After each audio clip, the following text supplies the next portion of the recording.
Right, it's time for another cycling video. My name is Matt and I'm back with some more titanium bling because I want to talk about this bike, which is a Gloria all-road. I want to have a close look at the frame, the build, some initial thoughts and a couple of things that I've spotted that are interesting about it. So take this with a pinch of salt because I'm just shooting from the hip. So the owner of this bike has popped up on the channel before, and they're the person who gave me the titanium bug a while back, and they just picked this up from Gloria, which is a UK-based indie frame builder based down in Surrey. They're well known for being good value, and they do a small number of frames. So they do this bike, which is the all-road. They do a mountain bike, sort of XC mountain bike, and then they've got a new all-world, they call it, which is like a collapsible travel bike, I guess. So let's look at the frame. So it's an all-road, modern through axle disc brakes, lots of tyre clearance, room for up to 45mm tyres, and it's got a really nice modern but in some ways traditional look. So there's no drop seat stays or overly slack sort of geometry or anything like that. It's modern, but it's got a kind of classic bike look to it as well. It's got a nice blasted finish, so it's not, I'll compare it to my Riley in a second, it's not got the sort of shiny metallic look to it. It's got that kind of blasted, slightly texturized finish, which you see on bikes like, you know, a lot of moots have that finish to them, which I think looks really cool.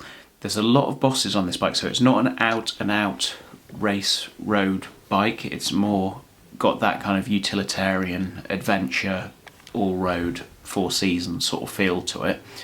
So there's lots of bosses. There's some on the top tube, the underside of the down tube, rack mounts, mudguard mounts, all that kind of thing, but they're all kind of neatly, subtly done, so in a way that doesn't look like some sort of clunky tour or anything like that. It's more meant, it's meant to be covering all bases, I believe. So yeah, it's got a pared back sort of look to it. As you can tell, this bike, there's not logos splattered all around. There are logos, but they're done kind of subtly. There's this Gloria on the upward facing side of the down tube, which I think I've always liked. There's some specialised frames that have done that over the years, so I think that looks cool.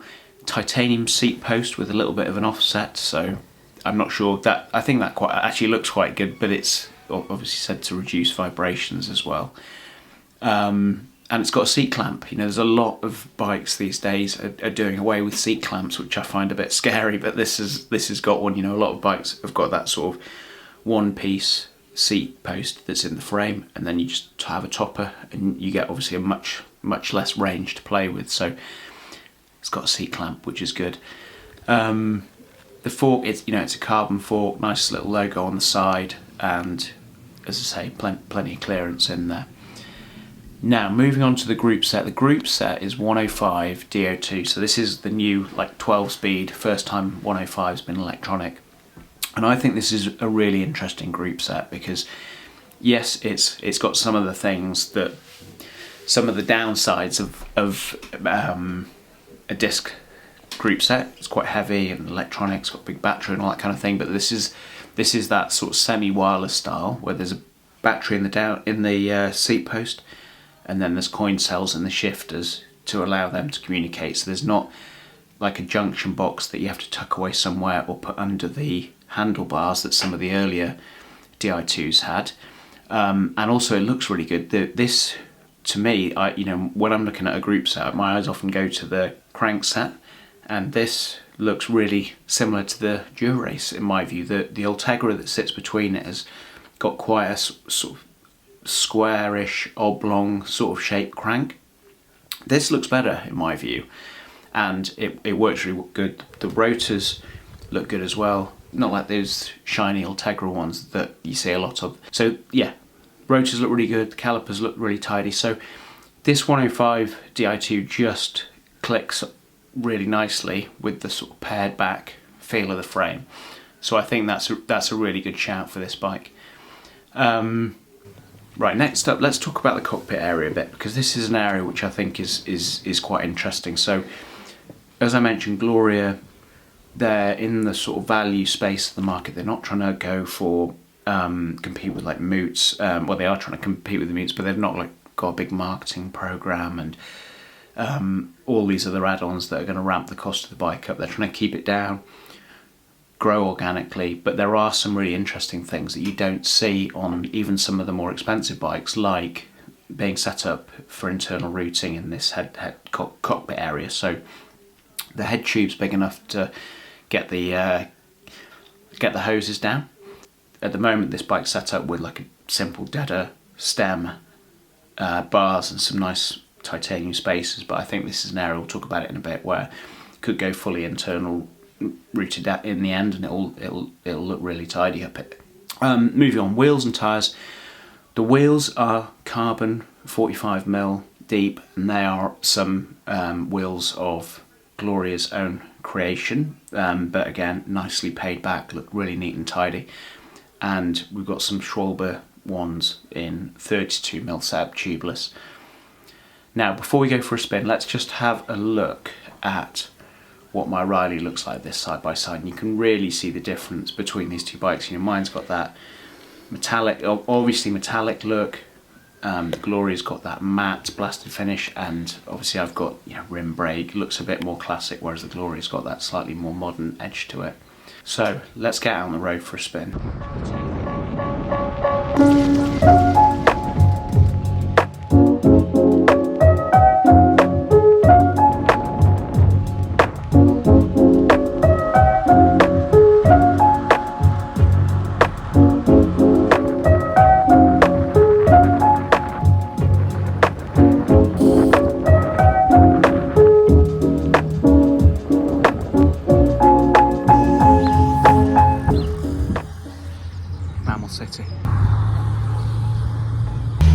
Right, so far so good on the first ride for the Gloria. We lost our way back, unfortunately, didn't we? Got stuck in one gear. Had to head back to base, but had a little modification on the saddle height, but other than that, all good. Right, so just to finish things up, let's talk about a couple of areas which could be changed, or things that I could see as just tiny tweaks. We're gilding the lily here big time, but certainly the cockpit area is, I would definitely go fully integrated here, because the head tube is quite wide, the steerer looks a bit narrow in this kind of area to me. Against that, it looks a bit like too much of a contrast going out for the head tube and then back in for those spaces. So I think finding some sort of fully integrated system here. I don't know what that could be. Obviously, there's when you look online, there's some really expensive MV ones that look a bit like a snake's head, which would look amazing. But at the same time, it's an all-road bike. I wouldn't want to, if it was my bike, have a really aero setup here, because I think that would just clash a bit with the whole utilitarian vibe. So something that's really tidy and neat but tucks everything away, I think would be a really good addition. The saddle probably needs changing as well. This was just like a sort of stock chuck on, so a bit of trial and error there would probably make sense. And then finally the pedals, as I've said in my other videos, I went MTB pedals on my road bike a few years ago, and once you do, you just don't want to go back. So if it was me, I would just get some XT or XTR pedals on there straight away. So that's pretty much it for this video. Stay tuned, because I'll be back with another one soon.